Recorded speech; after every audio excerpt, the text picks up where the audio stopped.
தங்கத்திருப்பாதம் வணங்கும் போது தங்கத்திருப்பாதம்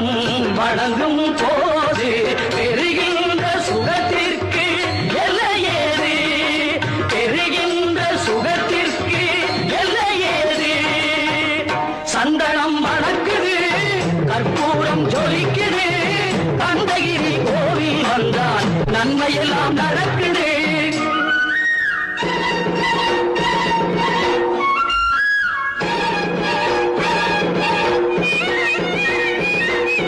மயில் மீது